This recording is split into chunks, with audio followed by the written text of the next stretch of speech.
你到底想怎么样？和我冷战了这么久还不够吗？我知道，你就是想让我多关心你。好，现在你目的达到了，可以了吗？焦虑症痊愈之后，我终于不再依赖沈慕白了。一个人旅行、看演唱会，做许多未曾做过的事。他觉得是我博取关注的花样，挑眉嘲讽。哟，出息了，终于不当废物了。没有我的纠缠，他夜夜不归，和小助手四处玩乐，可我连问都没有问过一句。直到3个月后，我在医院的妇科诊室门口撞见他和温以宁。他身体不舒服，我只是顺路送他过来而已。我无动于衷，淡淡点头，转身就走。他却突然恼羞成怒，追上来紧紧攥住我的手。你怎么一个人来复查？以前不都是死缠烂打求着我陪你吗？不是说没有我不行吗？现在又装什么无所谓？手腕被他掐得生疼，红痕与旧伤疤交错在一起，看着狰狞可怖。我却笑了笑。人总会渴望被爱人救赎，但现在不爱了，自然早就不需要他了。沈慕白拖着我往停车场走，一把将我丢进车里。刚刚在医院里和别的女人举止亲密的人，明明是他，此刻却倒像是我犯了错。你到底想怎么样？和我冷战了这么久还不够吗？我知道，你就是想让我多关心你。好，现在你目的达到了，可以了吗？我发誓，我和温以宁现在真的没什么。我觉得有些好笑。自从我生病之后，他几乎从未跟我说过这么多，如今倒是喋喋不休个没完。我淡淡的打断他的话，不用跟我解释这些。似乎被我的态度激怒，沈慕白一拳砸在车窗上，神色痛苦。你能不能别用这种表情看着我？很讨厌。我看向测试镜，镜里的我一脸淡然，心里自嘲的笑了笑。曾经我哭着求他一句解释，歇斯底里的挽留时，他只不耐烦的皱眉。夏时薇，你能不能正常点？这副模样真的很讨厌。现在我不哭不闹，他还是觉得刺眼。没别的事的话，我先走了，一会儿公司还有事儿。我送你。一路上车厢里死寂无声，他几次想开口，却终究什么都没说。车停在公司楼下，他又一次攥住了我的手腕。时薇，我们重新开始好不好？下一次，我陪你去复查。他的身子微微颤抖，眼底翻涌着紧张与期望。恍惚间，像极了多年前梧桐树下，红着脸向我表白的少年，等着我的一个回答。我闭眼，轻轻摇头。没有下一次了，沈慕白，我已经好了，不再需要你了。他嘴唇微张，怔怔地看着我，满眼的不可置信。也不怪他不相信，我焦虑最严重的2年，一点风吹草动都会让我惊恐发作，缩在角落浑身发抖，话都说不完整，连医生都不看好我。那时我把他当作唯一的依靠，满心依赖着他。可他呢，一心想摆脱我，与温以宁亲密相伴，被2个曾经无比信任的人同时背叛的滋味，我不想再体验第2次了。晚上，沈慕白破天荒的抱了一大束玫瑰回家，他小心翼翼地把花递到我面前。今天是我们相伴5周年的日子，你是不是忘了？我特意选了你最爱的花。我看了眼日期，3月19日，确实是纪念日没错，只不过很快就要变成离婚纪念日了。而且他忘了我对玫瑰花过敏，喜欢玫瑰的另有其人。仔细算算，我和沈慕白已经在一起11年了，从校服到婚纱，是所有人眼里的模范情侣，彼此初恋，父母满意，一切顺理成章。若不是后来那场病，我以为我们会一直幸福下去。为了给我更好的生活，毕业后沈慕白开始了创业，他日夜不休的加班，身体早就不堪重负。一个深夜，他突然吐血倒在桌上。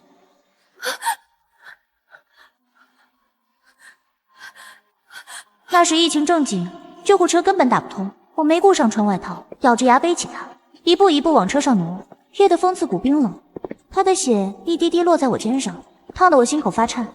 直到把他送进抢救室，我才后知后觉地发现自己抖得厉害，再晚来一步就回天乏术了。那段时间，我放下所有事，寸步不离守在病床前，喂饭、擦身、翻身按摩，连觉都不敢睡熟。他紧紧拉着我的手，满眼心疼。时薇，我这辈子绝不会辜负你。承诺说出口的时候，或许是真心的，但真心总是转瞬即逝。沈慕白住了3个月的院，我便照顾了3个月。生病的他像个小孩子，敏感又任性。我喂饭慢一点，他会挥开勺子，水果不合心意就冷脸不理人。我回家拿衣物，晚几分钟他都要摔东西发泄。等他终于康复，长期紧绷的我却彻底垮了。搁置的工作，堆积的琐事，身心俱疲的煎熬，诸多压力一起涌来，我开始整夜的失眠，大把的掉头发，情绪也逐渐混乱不堪。医生说我患上了焦虑症。一开始沈慕白还耐心陪我哄我，可慢慢的他开始频繁加班晚归，越来越沉默，直到最后只剩下我一个人。直到朋友私下提醒我，你多留一点沈慕白，我好几次看见他跟女助理举止有点亲密。你多留一点沈慕白，我好几次看见他跟女助理举止有点亲密。我当时的第一个反应只觉得这荒谬。温以宁是我支教时认识的女孩，那时她瘦瘦小小，身上全是后爸打的伤，是我资助她读书，把她从被逼迫嫁人困死山里的命运里拉了出来。因此她毕业后推了大厂的 offer， 执意要来我们的公司，说要报答我。我俩亲如姐妹，关系好到沈慕白都忍不住吃醋。你俩倒是关系好，我看干脆让他来跟你过得了。每次温以宁都会呛声顶回去，不行，男人一有钱就变坏，我要帮石薇姐盯着你。除了工作，他俩几乎一见面就吵，常常闹得我头大。更何况我和沈慕白也算经历过生死，我实在没法相信他会做什么对不起我的事，可心底还是隐隐不安。于是在温以宁又一次来看我时，我拉着他的手，笑着说要给他介绍对象。他脸上的笑容瞬间僵住，目光飞快地瞟了一眼沈慕白。你身体还没好，就别操心这些事了。我刚想再开口，温以宁忽然低下头，讪讪地抽回了手。姐，其实我有男朋友了。他微微垂着脖颈，锁骨处露出一条细项链，那个款式我分明在沈慕白身上见过。下午还有个会，我们先去公司了。我望着他们并肩离开的背影，心一点点沉了下去。或许是焦虑症的关系，我格外的依赖沈慕白，所以我没有戳破，选择当一个缩头乌龟，仿佛这样就可以粉饰太平。温以宁渐渐不再来看我，沈慕白也回家越来越晚，甚至开始彻夜不归。我极力忍耐着，可情绪还是再一次突如其来的停电时崩溃了。我尖叫着蜷缩在被里，一遍又一遍拨打沈慕白的电话，听筒里只有无尽的忙音，颤抖着手想给他发信息，却不小心点进了朋友圈。10分钟之前，温以宁刚发了个视频，他坐在他的怀里，双臂环着他的脖子，扬起手中的酒杯，笑得一脸甜蜜。配文只有简单的几个字：愿与你岁岁年年。心脏跳得快要炸开，耳朵里全是嗡鸣，血液在身体里喧嚣着，仿佛只有宣泄出来，我才觉得痛苦。我看向了桌边的刀。沈慕白回来的时候，领口沾着奶油，脸颊上印着若有若无的唇印。他看见倒在血泊里的我，大惊失色，连忙将我送进了医院。你能不能让他离开公司啊？他一根接一根不停地抽烟，最后回答了我：你不能让别人为你的疑神疑鬼付出代价，不过是给他庆生玩得过了一点，你别大惊小怪的。我发了疯，去他办公室门口大闹了一场，指着温以宁的鼻子破口大骂他知三当三。周围人对他指指点点，他哭得梨花带雨，却什么都没说，默默递交了辞呈。沈慕白沉默了很久，还是签了字，转身他将笔砸在我的脸上。有病就去治，别在这儿给我丢人。虽然心痛得快要窒息，但我以为这场闹剧算是结束了。慕白，尽管沈慕白对我的态度越来越冷淡，我求他陪我去医院，他总是推脱公司忙，走不开。前后共23次心理咨询，他一次都没去过。最后那一天，从医院出来，大雨倾盆，我给他打了10几个电话，始终无人接听。打不到车，我只能一路淋着雨回去，浑身湿透回到家。刚靠近主卧，就听见里面不堪的声响。推开门，婚纱照下，时间仿佛被定格，痛到喘不过气。反应过来后，我彻底崩溃，疯了一样抓起手边所有能够到的东西，一股脑的砸了过去。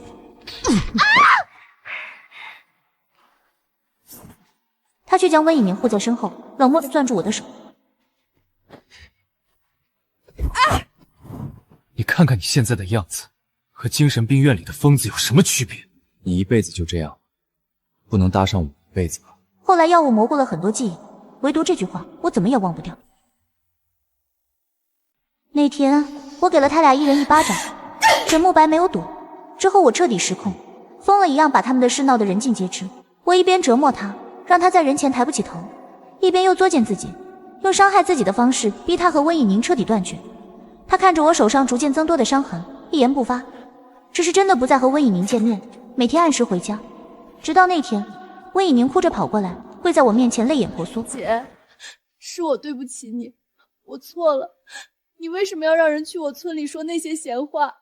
人言可畏。你知不知道我妈她被气出了心脏病，现在还在 ICU 抢救。沈慕白猛地将他拉起来，对着我终于爆发了怒火。我已经和他断干净了，你还要怎样？有什么你冲我来？当初是我要和他在一起的。他的怒吼一字一顿地砸在心上，我惊恐发作，浑身控制不住地发抖，断断续续解释。我没有。他却认定我欺负了温以宁，看着我抖得快要站不稳，他只冷冷地勾起嘴角，满眼嘲讽。下一秒，他抬手砸向旁边的展示柜，巨大的声响炸开，我吓得捂着耳朵蹲在地上。他面无表情，捡起一块最锋利的，拽起我衣领嘶吼：“你不是很会作吗？你怎么不去死呢？要是早知道你会变成这个样子，当初我根本不会跟你结婚。”我盯着他狰狞的脸，视线忽然模糊。柜子里原本摆着我们恋爱时一起捏的陶艺摆件、拼的乐高、旅游纪念品，全都碎了一地。那些他说要藏一辈子的回忆，此刻四分五裂，再也拼不回去了。整个世界在我眼前坍塌，我流着泪却笑了出来，跌跌撞撞推开他，踉跄着扑向窗户，每一步都像踩在刀尖上，身上的每个细胞都在嘶吼，在挣扎，拼了命的叫嚣着要解脱。焦虑症缠了我太久，日夜啃噬着我的神经，熬得我精疲力尽，心更是早就被磨得碎成了渣。我真的受够了。沈慕白脸上的寒冰终于有了松动，罕见的浮上一丝慌乱。史威，你不要！话还没说完，我已松开了手。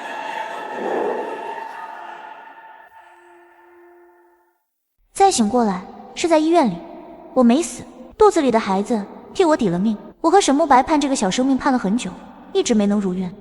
没想到好不容易到来，却以这样的方式永远离开了我。以后我们还会再有孩子的。病房外，温以宁的身影一闪而过，他犹豫片刻，还是追了出去。心死如灰，连痛都变得麻木。似乎就在那一个瞬间，我彻底清醒了过来。既然没死成，那就好好活着吧。有滚烫的眼泪砸在我的肩膀上，我回过神，发现沈慕白正紧紧地抱着我。石薇，我们怎么就变成这个样子了呢？我闭着眼睛，没有回答。沈慕白的手机突然响了，他皱着眉想按掉，对面却固执地一遍遍打进来。几次之后，他小心觊觎着我的神色，发现我没什么反应，转身去了阳台。温以宁的哭声隐约传进来。慕白，我被车撞了，我好怕。见沈慕白沉默，他又哽咽着说道：我知道我不该打电话给你的，但这个城市里我唯一能依靠的人只有你了。我听见沈慕白叹了口气。回来后，他有些犹豫地跟我开口：公司项目出了点问题，我得出去一趟。可以不去吗？我很快就回来，陪你过纪念日。明知道他的选择，但还是会隐隐觉得心痛。我笑了笑，好。望着他匆匆离去的背影，我缓缓闭上了双眼。我沉默地拿出早已准备好的离婚协议书，放在了客厅的桌上，颤抖着手点燃了结婚证。照片里的两个人头挨着头，笑靥如花，满眼都是幸福。曾经滚烫的爱意，随着跳动的火光，一点点化为灰烬。11年的时光就此落幕。晚上10点，我收拾好行李，头也不回地离开了家。半个小时后，沈慕白赶到了医院。急诊室外，温以宁看见他的身影，眼睛瞬间亮了起来，啜泣着扑进他怀里。慕白，我以为你不会来了。往常他只要一掉眼泪，他总会心软，但今天不知道为什么，他心里莫名发慌，这种感觉紧紧缠绕着他，让他觉得压抑不安，下意识地推开了他。温以宁一怔，眼底闪过一丝错愕，随即又红了眼眶。慕白，你怎么了？是嫌我麻烦吗？还是他又跟你闹了？沈慕白喉结滚动了一下，避开他的目光。他说不出哪里不对，只觉得心里的不安越来越强烈，像有根线紧紧拽着，扯得他心慌。他声音干涩，敷衍着转移话题。没有，医生看过了吗？严不严重？温以宁咬着唇，伸手还想拉他的胳膊，却被他不动声色地避开。他眼底的委屈更深。看过了，医生说只是轻微擦伤，但是好疼啊！露出胳膊上的大片红肿青紫，看起来触目惊心。按理说见到这一幕，他应该觉得心疼的才对。可此刻，他却鬼使神差地想起了我手腕上那一道道深浅不一的伤疤。比起温以宁这点擦伤，那时候的我其实更需要他。可当时的他又在做什么？想起我坠楼前绝望又心碎的脸，沈慕白呼吸猛地一滞。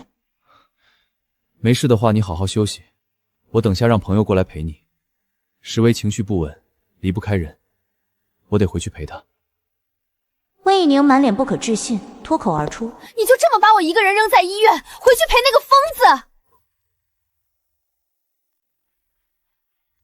看着瞬间冷了脸色的沈慕白，他慌忙低下头，小声道歉：“对不起，我不是那个意思，只是听见你要走，一时着急失言了。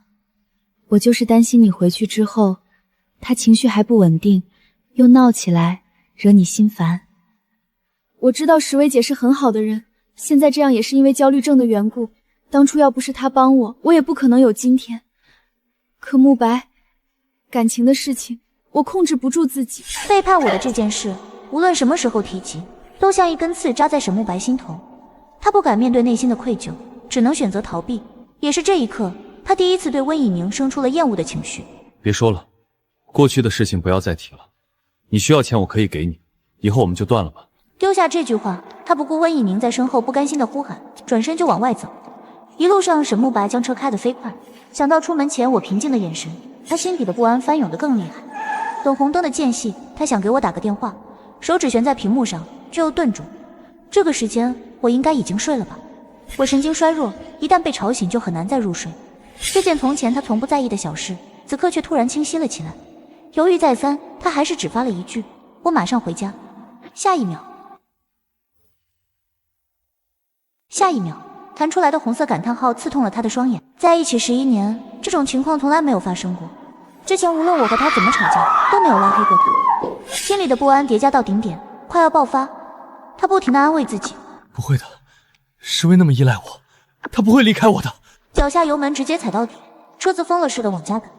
推开门的那一刻，他怔怔地站在原地，屋里空荡荡的，一片黑暗。沈慕白喊了几声，都只有寂静回应。玄关地面散落着一滩灰烬，他颤抖着蹲下，指尖触到几片焦黑卷曲的残骸。他凑近仔细辨认，勉强认出是结婚证的一角，像是被重锤击中了心脏。他闷哼一声，瞬间红了眼眶，三步并作两步跑进卧室，一切都是熟悉的模样，唯独缺少了我的身影。他踉跄着，带着近乎疯狂的不可置信，翻遍了家里的每一个角落。衣柜里的情侣睡衣还在，阳台的衣服没来得及收，洗漱台的护肤品摆得整整齐齐，可就是没有我。希望一点点磨没，绝望压得他喘不过气。最终他跌跌撞撞回客厅，看见了茶几上的离婚协议书，薄薄的一张纸，仿佛有千斤重，上面我的签名工整又利落，没有半分留恋。关于财产那一项，我什么都没要，全写着自愿放弃，只在末尾写着我只要自由。短短5个字，却像一把尖刀，狠狠扎进他的心脏，让他痛不欲生。他无力地瘫坐在沙发上，一根接着一根抽着烟，烟头烫到手指，他却浑然不觉，脑海里全是过往的回忆，一幕幕翻涌而来，让他彻底击破。手臂麻木地垂下，无意间碰倒了茶几底下的旧盒子，一枚平安符滚落在他手边，上面的红绳早已褪色，布面灰蒙蒙的，可只看一眼，他整个人就剧烈颤抖起来。那枚平安符是他生病那年，我一步一叩首，在佛前跪了3天3夜求来的，唯愿他平安康健，岁岁无忧。我膝盖跪得血肉模糊，回来时却笑着把符塞进他手里。只要你能好起来，什么我都心甘情愿。心口像是被生生撕开一道口子，疼得他无法呼吸。他点开我的头像，翻看着聊天记录，才惊觉这3个月里，我没有再主动给他发过任何信息。而在那之前，满屏全是我日复一日的关心和小心翼翼的请求。今天降温，记得多穿件衣服，胃不舒服就别硬扛。办公室抽屉里有我给你准备的胃药，你今天早点回来行吗？我下午又惊恐发作了，你能陪陪我吗？那些消息他大多敷衍，甚至视而不见。从前只觉得烦，觉得矫情，直到此刻才切身体会到我每一次等待的煎熬，被忽视的心痛。可这份醒悟来得太迟，他要彻底失去我了。他终于忍不住失声痛哭。凌晨4点，我的手机屏幕亮了又亮，刚回到父母家的我睡得正香，根本没有看到。睁开眼睛，已经到了第2天中午。打开手机，几十条消息密密麻麻涌进来，全是沈慕白发过来的。石薇，你在哪里？你听我跟你解释。石薇，你在哪里？你听我跟你解释。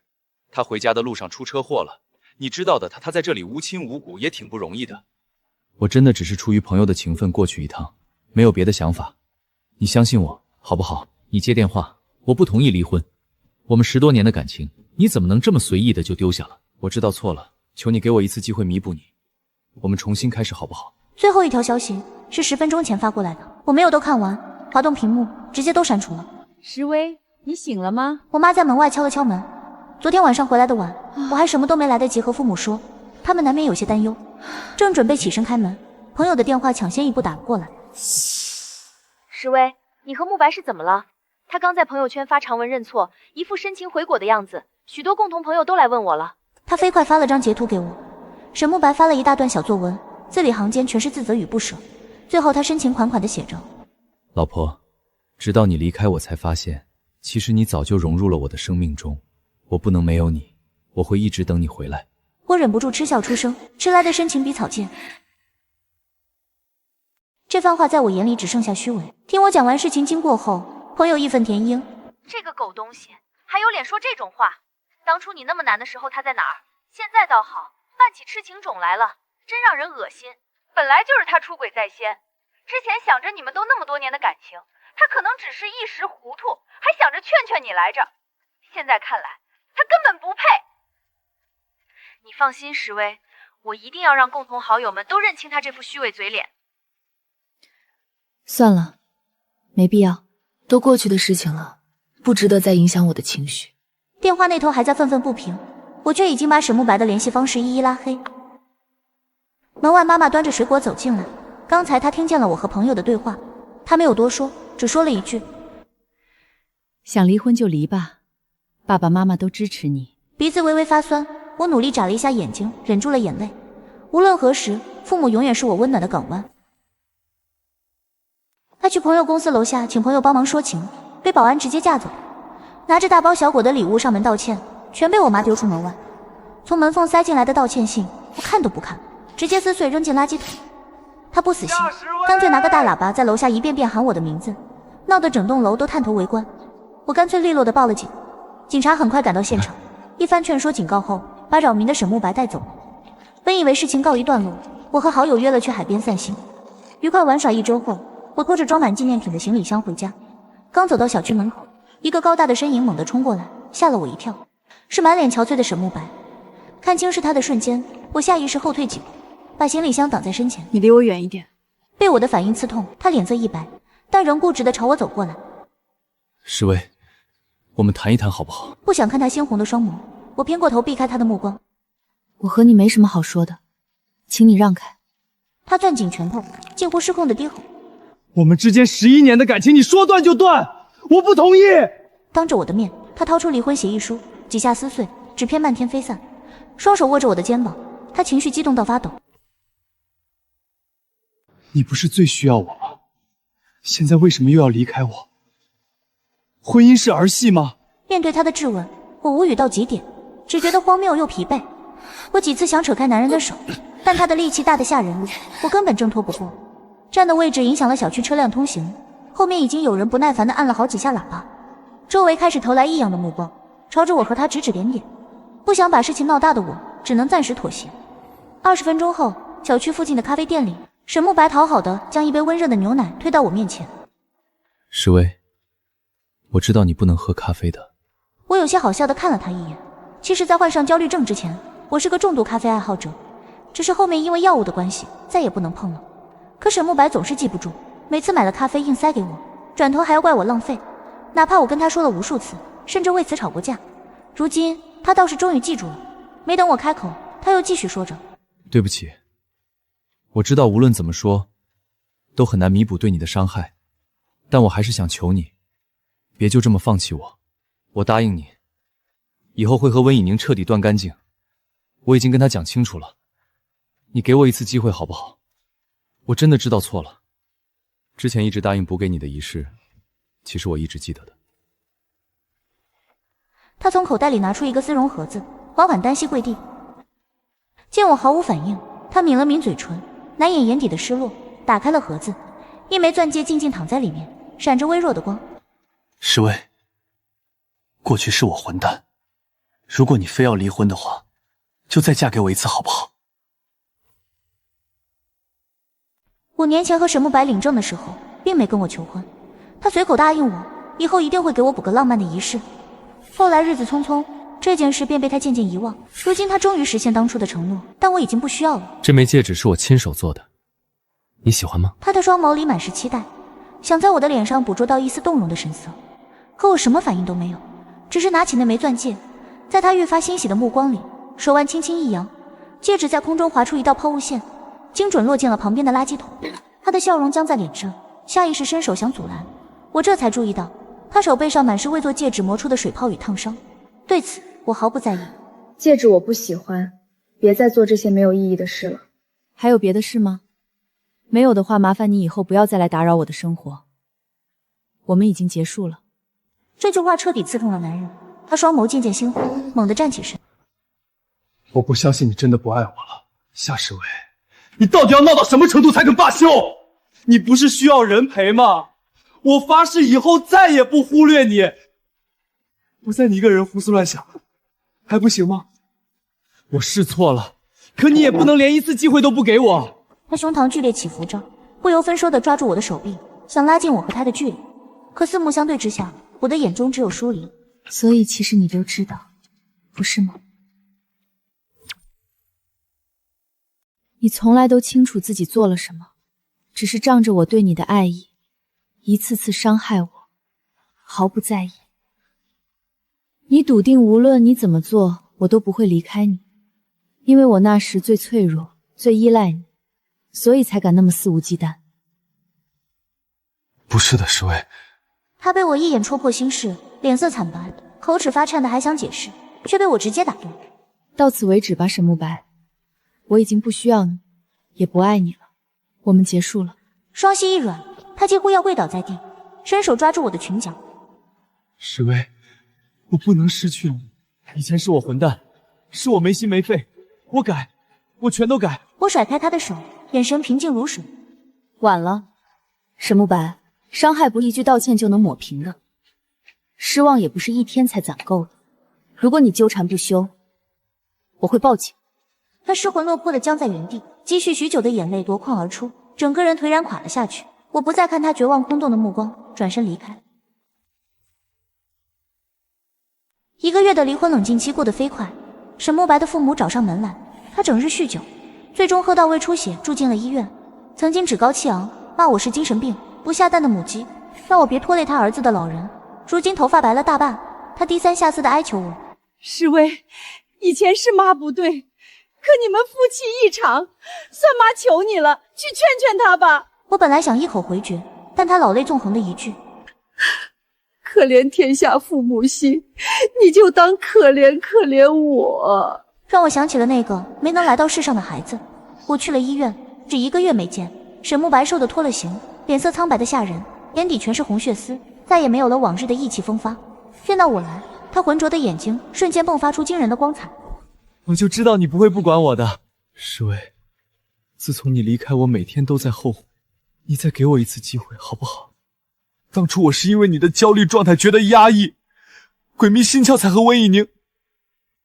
我只是想逃避，并不是不爱你了。我心里一直只有你。别再酗酒了，叔叔阿姨很担心你。等你出院，我们去办理离婚手续。在一起11年，我从来没在沈慕白的脸上见到如此绝望的神色，仿佛被抽走了所有生机。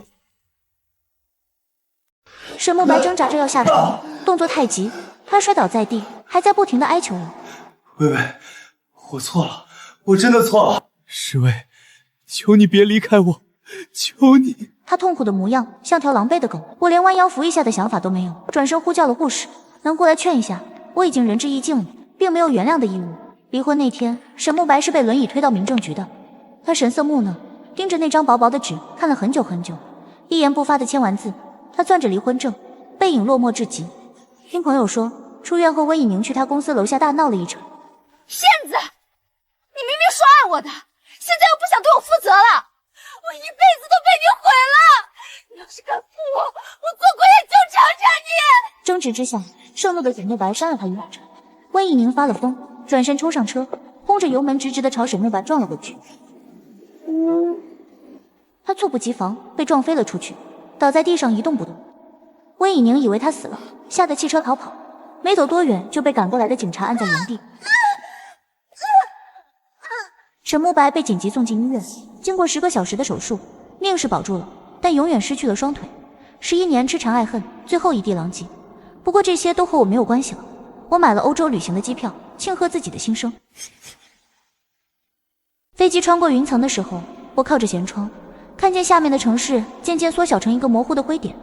那是我生活了11年的地方，有我的青春，我的爱情，我的眼泪，和那个我曾经以为会共度一生的男人。如今这一切都被留在了3万英尺之下。空姐推着餐车经过，轻声询问我需要什么。一杯白水，谢谢。她微笑着递过来，目光在我脸上停留了一瞬，大概是看出了我眼底的疲惫。女士，需要毯子吗？飞机会有些冷。好，谢谢。我裹着毯子，闭眼靠在座椅上，却怎么也睡不着。脑海里翻涌的是这些年的种种，从18岁到29岁，我把自己最美好的年华毫无保留地给了沈慕白。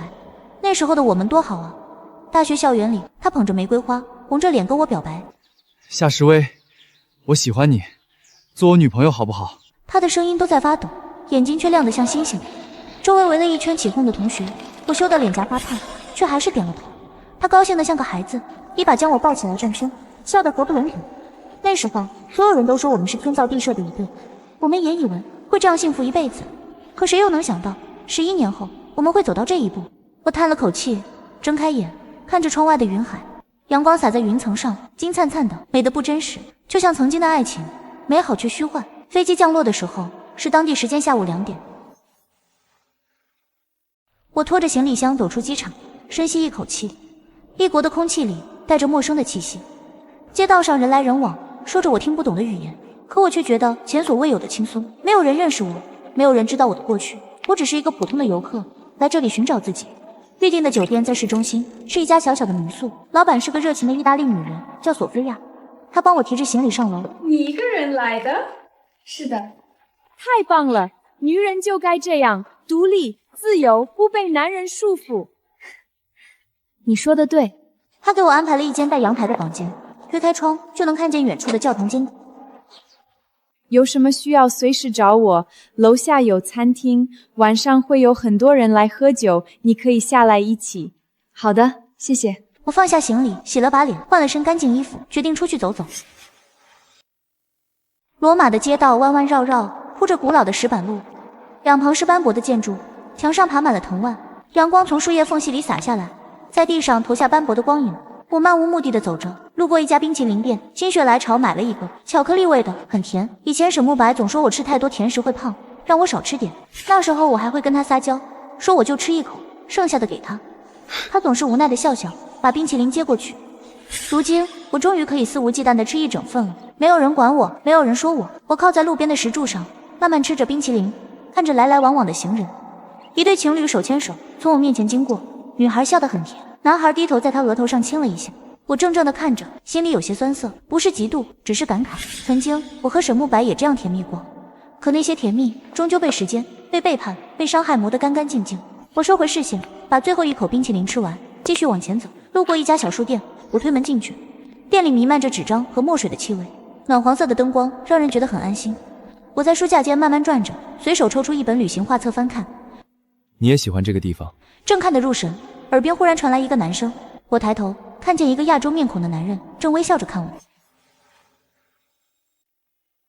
他大概30出头，看起来很斯文。你是中国人？对，来旅游的。我去过这个地方，很美，你一定不会失望。是吗？那我一定要去看看。林宇洲，夏时薇。我们握了握手，很自然地聊了起来。他是摄影师，这次来欧洲是为了拍摄一组作品，已经走了好几个国家。你呢？一个人旅行？对，刚离婚，出来散散心。我也不知道为什么会这么直接地告诉他，也许是因为面对陌生人，反而更容易敞开心扉。他微微一怔，随即露出理解的笑容。那祝你重获新生。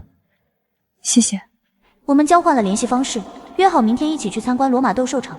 回到民宿的时候，天已经黑了。索菲亚在楼下招呼我过去喝酒，我笑着婉拒了。洗了澡，躺在床上翻看手机。林宇洲发来一条消息：明天早上9点，斗兽场门口见，别迟到。我回了个好，放下手机，关了灯。黑暗中，我睁着眼睛盯着天花板。异国的夜很安静，只有窗外偶尔传来的汽车声。我想起沈慕白，想起他最后在医院里的模样，瘦得脱了形，脸色苍白，像一条被抛弃的狗。他哀求我不要离开，说他后悔了，说他心里一直只有我。可这些话来得太迟了。如果他能早一点醒悟，在我最需要他的时候陪在我身边，在我惊恐发作的时候抱紧我，告诉我不要怕，在我求他陪我去复查的时候放下工作陪我去医院，在温以宁勾引他的时候坚定地推开他，告诉我他只爱我，那我们也许不会走到这一步。可他没有，他选择了逃避，选择了背叛，选择了伤害。他把我的爱当成理所当然，把我的依赖当成负担。他以为无论他怎么对我，我都不会离开。可他忘了，人心是会冷的，失望攒够了，爱也就没了。我闭上眼睛，逼自己不要再想。明天是新的一天，是新的开始。我要好好活着，为自己活着。第二天早上，我准时出现在斗兽场门口，林宇洲已经等在那里了，背着相机，手里拿着2杯咖啡。给，不知道你能不能喝，就买了杯拿铁。能喝，谢谢。我接过咖啡，喝了一口，温热的液体划过喉咙，驱散了清晨的凉意。走吧，趁人还不多。他带着我穿过人群，找了个角度，举起相机拍了几张。你要不要拍一张？我给你拍。好啊。我站在斗兽场前，有些僵硬地笑了笑。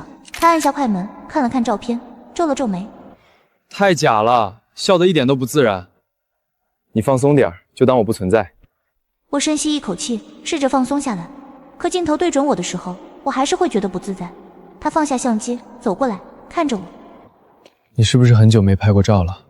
我愣了一下，想了想，好像真的很久没拍过照了。上次拍照是什么时候？大概是3年前，和沈慕白一起拍的婚纱照。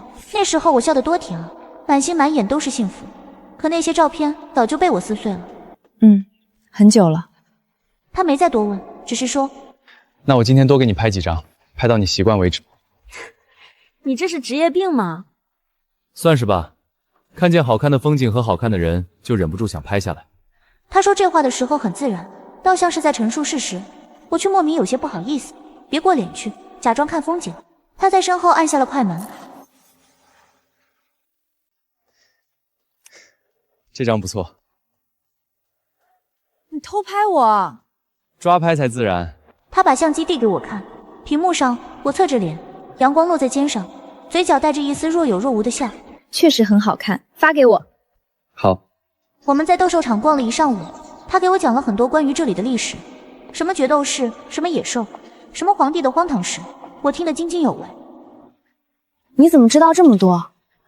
来之前做了功课，不然光看石头多没意思。我点点头，觉得他说的有道理。以前和沈慕白出去旅游，他总是嫌麻烦，什么都不提前准备，到了景点就是走马观花，拍几张照片就走。我要是想多待一会儿，他就会不耐烦。有什么好看的？不就是些破房子、破石头？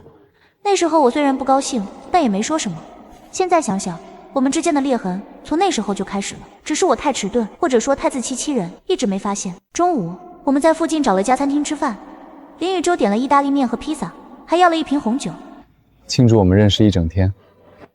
我碰了碰他的杯子，庆祝。酒过3巡，话匣子也打开了。他问我为什么离婚，我想了想，简单说了几句。他出轨了，和我以前资助过的一个女孩。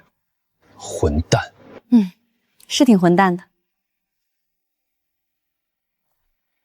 不过都过去了，我现在只想好好生活。你这样想就对了。为你的新生活干杯！干杯！那天下午我们喝的有点多，2个人脸红红的，靠在餐厅的椅子上傻笑。你知道吗？我也差点结婚了。真的？为什么没结成？他嫌我不够有钱，跟一个富二代跑了。他说这话的时候语气很平淡，但我能听出里面的苦涩。对不起，我不该问的。没关系，都过去2年了。和你一样，我现在也想通了。有些人注定只能陪你走一段路。我点点头，深有同感。从餐厅出来的时候，天已经快黑了。我们沿着街道慢慢往回走，路灯一盏盏亮起来，把影子拉得很长。明天你有什么安排？还没想好，可能去西班牙广场吧。那我跟你一起，反正我也没事。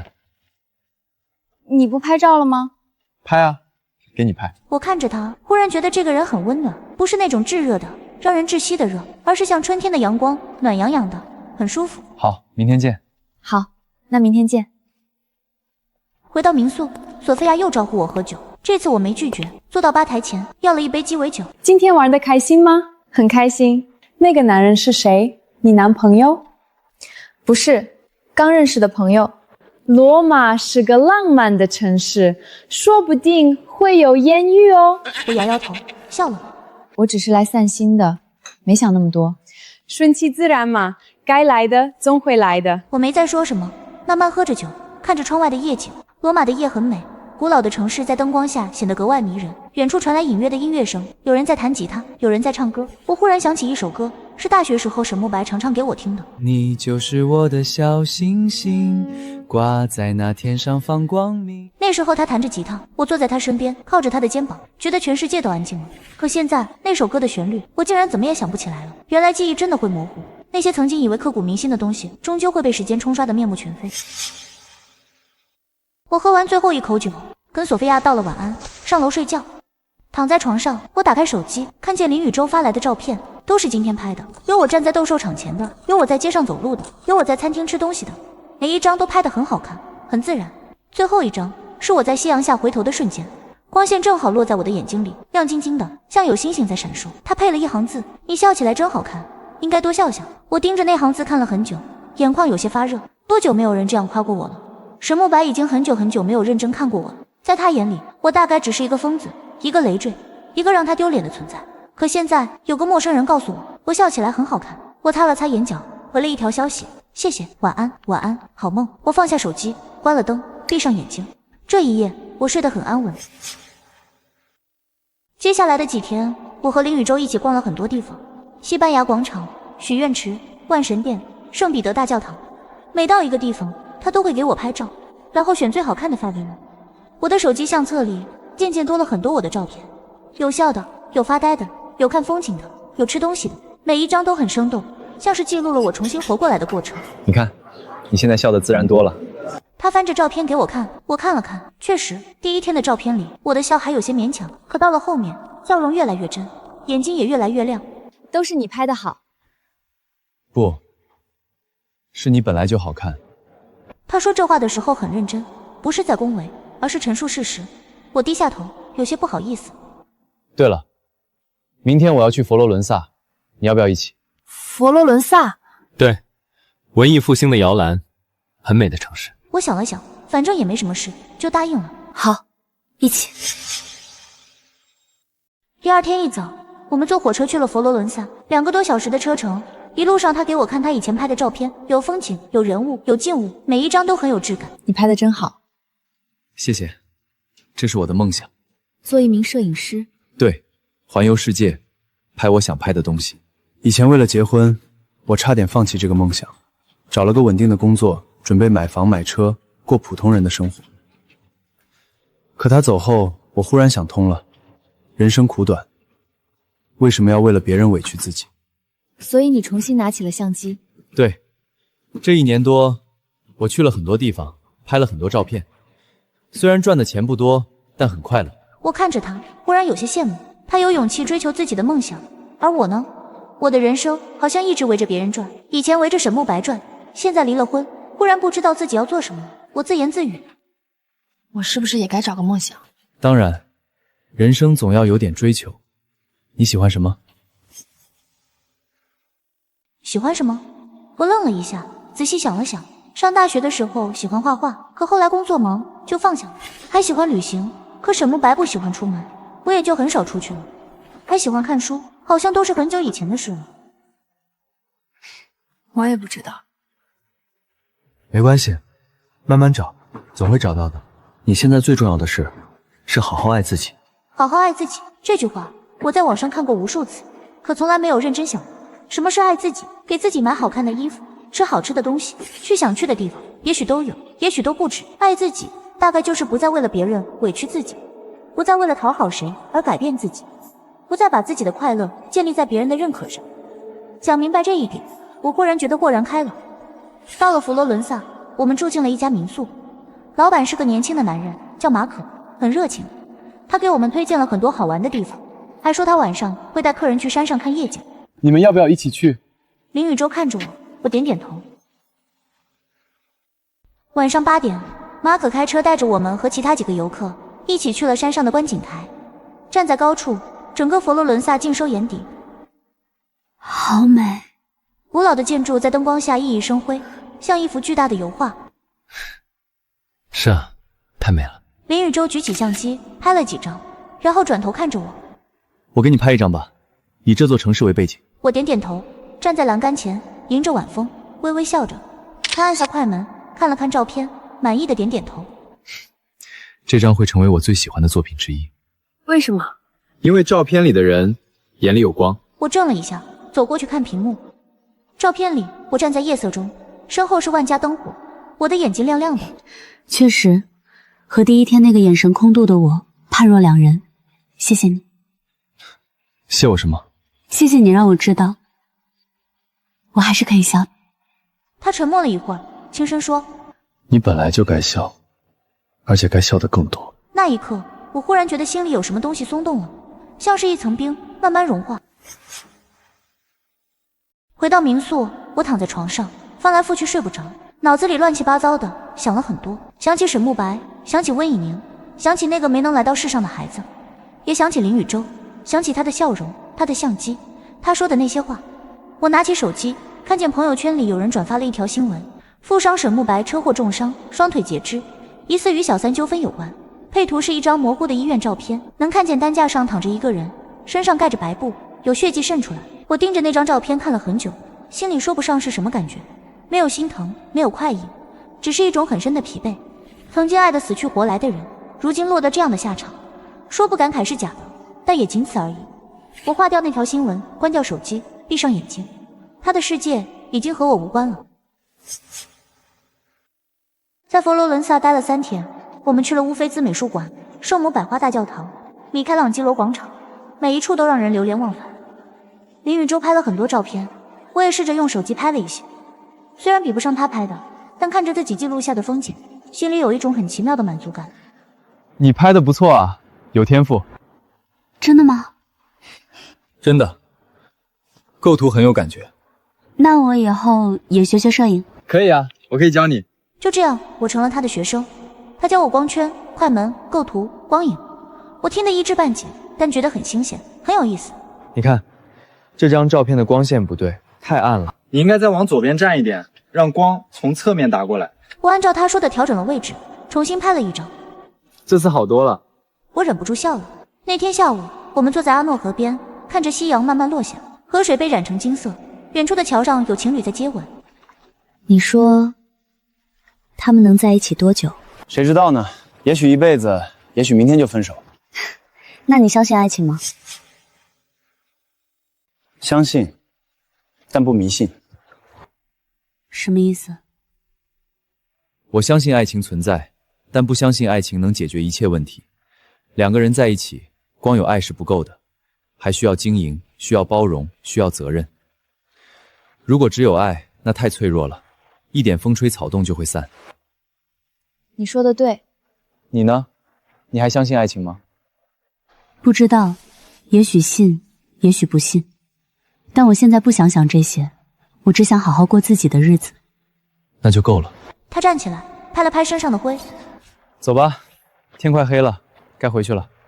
我们沿着河边慢慢往回走，谁也没说话，但那种沉默并不尴尬，反而很舒服，就像认识了很久的朋友，不用刻意找话题，也能自在地待在一起。回到民宿，马可又组织大家喝酒，这次我没有拒绝，坐在院子里和大家一起聊天。几个游客来自不同国家，说着不同的语言，但笑容是共通的。有人弹吉他，有人唱歌，有人跳舞，气氛很好，很热闹。我坐在角落里，端着一杯红酒，看着这一切，忽然觉得人生真的很奇妙。几天前，我还在那个压抑的城市里，被过去的阴影笼罩着。而现在，我在地球另一端，和一群陌生人一起笑着、喝着，享受着生活。如果我当初没有选择离开，也许现在还在那个冰冷的家里，守着一段死去的婚姻，日复一日的折磨自己。可我没有，我选择了离开，选择了自由，选择了自己。这是我这辈子做过最正确的决定。在想什么？在想，活着真好。是啊，活着真好。我们碰了碰杯，把酒一饮而尽。在佛罗伦萨的最后一天，林宇洲带我去了一个地方，那是一座小小的教堂，藏在一条小巷子里，很不起眼。为什么要来这里？因为这里有个传说。他推开教堂的门，里面很安静，只有几个老人在祈祷。什么传说？据说只要在这里许愿，就能忘记过去的痛苦，重新开始。你信这个？信不信不重要，重要的是仪式感。他从口袋里掏出2个硬币，递给我一个。走吧，去许个愿。我们走到许愿池前，那是一个小小的水池。闭上眼睛，许个愿，然后把硬币扔进去。我照做了，闭上眼睛，双手合十，在心里默默地说：我希望从今以后只为自己而活。然后睁开眼，把硬币扔进水里，硬币落水，发出清脆的声响。许了什么愿？说出来就不灵了。也对，既然你都不说，那我也不问了。从教堂出来，阳光很好，照在身上暖洋洋的。下午我就要走了，去下一站。他忽然说，我愣了一下，心里莫名有些不舍。去哪儿？巴黎。哦，你要不要跟我一起去？你要不要跟我一起去？我抬头看着他，他的表情很认真，不像是在开玩笑。为什么想让我一起去？因为和你在一起很开心，而且你是个很好的模特。就这些？就这些。当然，如果你不愿意也没关系，我只是觉得你值得去看看更多的风景。我想了想，点了点头。好，我跟你去。那我现在就订票。他的眼睛亮了一下，嘴角扬起笑容。下午3点，我们坐上了去巴黎的火车，6个多小时的车程，一路上我们聊天、看风景、吃零食。他给我看他以前拍的照片，我给他讲我大学时候的趣事。时间过得很快，不知不觉就到了巴黎。天已经黑了，城市灯火通明，埃菲尔铁塔在远处闪着光，像一个巨大的灯塔。好美。是啊，巴黎的夜晚总是这么迷人。我们打车去了预定的酒店，那是一家小小的公寓，房东是个和蔼的老太太。她给我们安排了相邻的2个房间，推开窗就能看见街景。明天我带你去拍铁塔，早上人少，光线也好。好，洗了澡，躺在床上，我给妈妈发了条消息，妈妈很快回了消息，然后又发了一条。对了，沈小白的妈妈又来找我了，哭着求你去看她，说她现在很不好，我没答应，你也不用理。哭着求你去看她，说她现在很不好，我没答应，你也不用理。我看着那条消息，沉默了很久，最后回了一句：我知道了。放下手机，我看着窗外的夜景，巴黎的夜很安静，只有偶尔传来的汽车声和远处隐约的音乐声。我想起沈慕白，想起他最后在医院里的模样，瘦得脱了形，脸色苍白，像一条被抛弃的狗。他的妈妈哭着求我去看他，说他很不好。可这和我有什么关系呢？当初我求他陪我去复查的时候，他在哪儿？当初我求他不要去找温以宁的时候，他在哪儿？当初我从楼上跳下去的时候，他又在哪儿？他选择了背叛，选择了伤害，选择了抛弃我。现在他后悔了，想回头了。凭什么？凭他一句我错了，凭他流几滴眼泪，凭他跪在地上求我。太晚了，有些伤害一旦造成，就永远无法弥补；有些人一旦错过，就永远不会再回来。我关掉灯，闭上眼睛，明天是新的一天。我要去看埃菲尔铁塔，要吃可颂，要逛卢浮宫，要拍很多照片，要笑得很开心，要为自己活着。在巴黎的第3天，我接到了一个电话，是沈慕白的妈妈打来的，不知道她从哪儿弄到我的新号码。电话那头，她的声音沙哑，带着哭腔：史薇，求求你来看看慕白吧，他真的快不行了。他现在不吃不喝，也不说话，就躺在那里盯着天花板。医生说他求生意志很弱，再这样下去……阿姨，我们已经离婚了，他的事儿和我没有关系了。可你们毕竟夫妻一场，你就这么狠心吗？不是我狠心，是他先不要我的。是慕白对不起你，是他混蛋，可他已经受到惩罚了，他现在没了双腿，什么都没了，你就当可怜可怜他，来看他一眼，好不好？阿姨，对不起，我做不到。诗薇，阿姨，我还有事儿，先挂了。我挂了电话，站在窗前，看着外面的街景。巴黎的阳光很好，照在古老的建筑上，很美。可我的心情却怎么也轻松不起来。怎么了？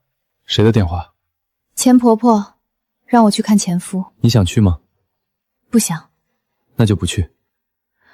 可她说她快不行了，求生意志很弱。那是他的事儿，不是你的责任。诗薇，你已经做得很好了，你离开了那个伤害你的人，开始了新生活。你不欠他什么，你不需要为他的选择负责。我抬起头看着他的眼睛，他的眼神很坚定，像是在给我力量。你说的对，我不欠他什么，我不去。走吧，我带你去看莫奈的花园，保证让你心情变好。那天下午，我们坐火车去了吉维尼小镇。莫奈的花园比我想象中还要美，睡莲、柳树、小桥、花园，一切都像画一样。林宇洲给我拍了很多照片，我也拍了很多花。阳光很好，空气很好，心情也慢慢好了起来。你看，生活还是很美好的。他指着远处的花海说：是啊，很美好。从花园出来，我们在小镇上逛了逛，有家小店卖明信片，我买了几张，准备寄给朋友。要不要寄一张给自己？寄给自己？对，写上你想对自己说的话，等回国的时候就能收到了。我觉得这个主意不错，就买了一张。坐在小店门口的椅子上，我拿着笔想了很久，最后写了一句话：夏时薇，你值得被爱，首先是来自你自己的爱。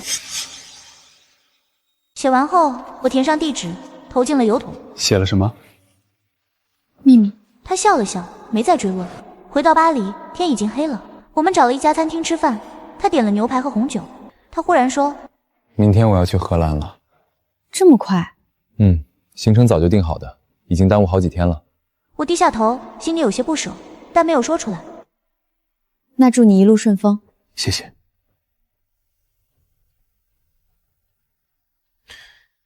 你要不要跟我一起去荷兰？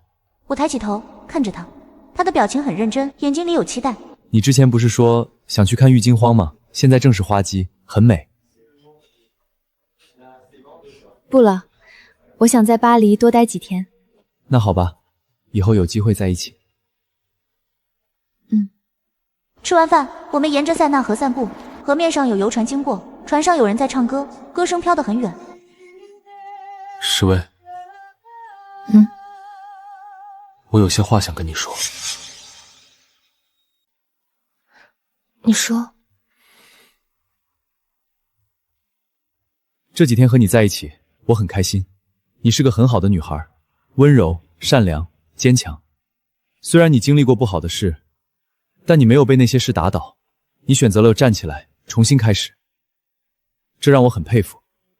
我知道你现在可能不想谈感情的事儿，我也不想给你压力，但我希望你知道，如果你愿意，我可以陪着你，不管是以朋友的身份，还是别的什么身份。林宇洲，你不用现在回答我，你可以慢慢想，等你想清楚了，再告诉我。他伸出手，轻轻握了握我的手。不管怎样，我都尊重你的选择。那天晚上，我躺在床上，翻来覆去睡不着，脑子里全是林宇洲的话。他说他愿意陪着我，不管以什么身份。说实话，和他在一起的这几天，我确实很开心。他很温柔，很体贴，很会照顾人。和他在一起，我觉得很放松，很舒服。可我真的准备好开始一段新的感情了吗？我不知道，我刚刚结束一段11年的感情，伤疤还没有完全愈合。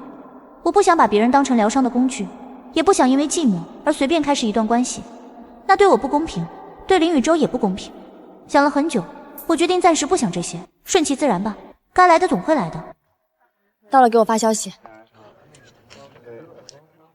好。他看着我，欲言又止，最后还是只说了一句：“照顾好自己。”你也是。他转身走进车站，走了几步，又回头看了我一眼，然后笑了笑，挥了挥手，消失在人群中。我站在原地，看着他的背影消失，心里空落落的。但我知道，这不是结束，而是一个新的开始。林宇洲走后，我又在巴黎待了5天，一个人去了卢浮宫、奥赛博物馆、蓬皮杜中心，看了很多画，拍了很多照片，吃了很多可颂，日子过得很慢，也很充实。有时候我会想起林宇洲，想他在荷兰过得怎么样，有没有拍到好看的照片。他每天都会给我发消息，发他拍的照片，发他吃的东西，发他看到的风景，配图是一片花海，红的、黄的、紫的，美得像彩虹。我回了一句，我看着那行字，忍不住笑了。第5天的时候，我接到了朋友的电话。石薇，沈慕白的事你知道了吗？什么事？他自杀了。石薇，沈慕白的事你知道了吗？什么事？他自杀了。我手里的手机差点掉在地上。什么？昨天晚上的事，他在医院里，趁护士不注意，用碎玻璃割腕了。虽然被及时发现，抢救过来了，但情况很不好。我沉默了很久，不知道该说什么。石薇，你还在吗？在。你要不要回来看看？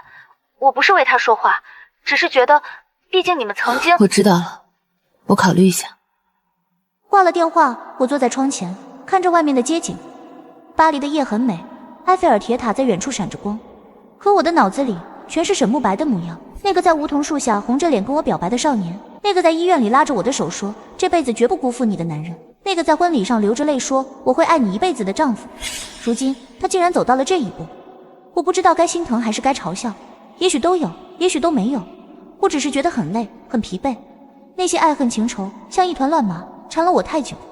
我以为离开了他就能彻底解脱，可现在看来，有些东西不是距离能解决的。那天晚上我失眠了，